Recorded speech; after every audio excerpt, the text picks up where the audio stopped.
NBA Draft, the Atlanta Hawks select Luka Doncic from Ljubljana, Slovenia, and Real Madrid. What's good, YouTube? It's the Sports Guru back with another video, and I have changed my name from Clutch Moments to the Sports Guru.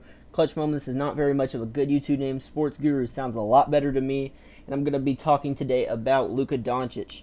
Now, a lot of people have came out and make videos or have thought before the draft even that Luka Doncic is going to be a bust.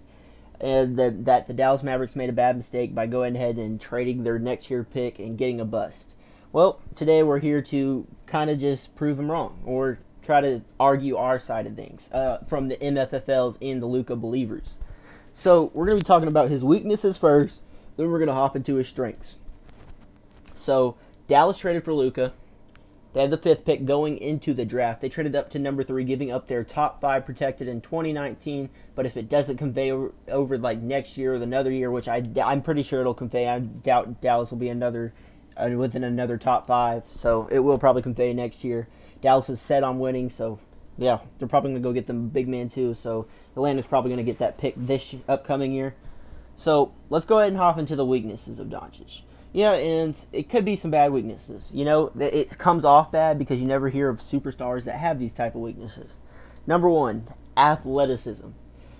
When we talk about Luka, he does not have a very high vertical. Actually, it's pretty much below average vertical.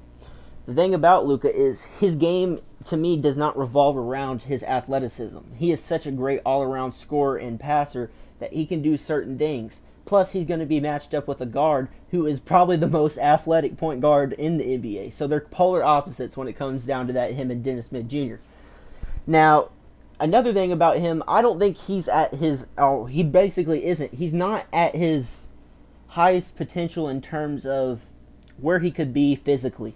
Yes, he's a big guy, but, you know, his diet's not that good. He's already shared his love. He loves fast food. He loves In-N-Out Burger. He's about to try out some Whataburger, apparently.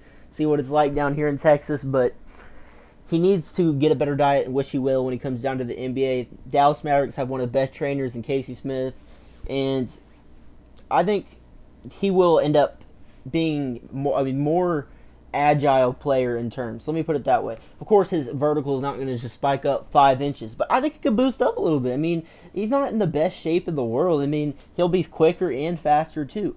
He doesn't have the greatest first step, but he's so deceiving. He has great dribble moves. He has a great step back. He makes contested shots. I'm mixing in his strengths that overcome his weaknesses. And to me, he doesn't have a lot of weaknesses. That's the thing. You can sit here and argue his athleticism, and it really doesn't bother me that much because he does so many things well that it overshadows his athleticisms. His athletic ability, his athleticisms, but I think Atlanta overthought it. I really do think Atlanta's been a horrible franchise for quite a while. They haven't been relevant since Al Horford and Paul Millsap and Josh Smith and Joe Johnson were there. Well, okay, I take that back. My bad, Atlanta fans. My bad. You had that one season where you got the 1 seed and then got swept by Braun and Kyrie. My bad. I take that back. I'm sorry. I apologize. But it's hard for me to sit here and say what Atlanta thought, but I really do think they overthought it. Either they overthought it or Atlanta had a feeling that Luka did not want to be there. But even the Phoenix Suns thought, hey, we're thinking about it. You know, Luka's a heck of a player. I do think they thought about it for a little while, but, you know, it's not really their biggest need. So they went out and got Ayton. But Dallas hit the home run right here. Like, I've already talked about this in my past video. Go watch that too. Of how Dallas can contend again in the playoffs. But they always want to talk about Luka's athleticism like it's horrible. Yes, there's not really any superstars who have incredible, really weak athleticism that are really good. But look, he is so good and strong. He's a very strong player. He can post up. He can do so many things that overshadow it. He has a great floater. I just love his own. He could be such a good shot creator. Yes, now we're going to talk about his shooting ability, but it's not that bad. I swear it's not that bad. His stroke is so good, and you'll hear it from anybody who wants to go watch him play. he's got such a good stroke that it's going to come together. And no, he shot 34% from 3 last year. Now he shot 31 from this year. He had to take on a bigger load. He had to take more shots. So, I mean, he's having to do a lot more, in which he did a lot more. He won the freaking championship, I believe, twice.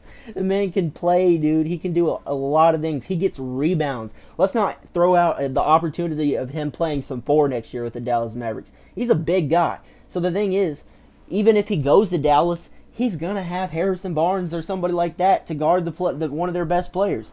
He can even play the 4. He's a strong cat. He knows how to rebound. He knows how to start a break. It's kind of Lonzo Ball-esque. What Lonzo did really great last year, even in the Summer League, what was so beautiful, he gets the board and just makes the best fast break plays. He punches the ball to him. It's so quick and so perfect, like a quarterback. Luka is that capability of Ben Simmons, LeBron, Magic type passing. It's so beautiful. And Dallas has 2 ball handlers. It seems like you can't fail in a way. I don't want to say that, but he's gone to the best team he could possibly go to. You cannot hear learning from Dirk Nowitzki, first off, how to adapt to America in Texas and deal with all the fans and all these players who went through it and struggled his whole rookie year, which is amazing, and he loves it here. And you got people like Dennis to play with. You have the surroundings. Rick Carlisle, which is a top 5 coach in my opinion. You got Mark Cuban, who loves his players to death and treats them like royalty. So Luka has all the things around him to succeed. His nutrition will get a lot better, which will make him a lot quicker and a lot more, I guess, avoid injuries and stuff like that.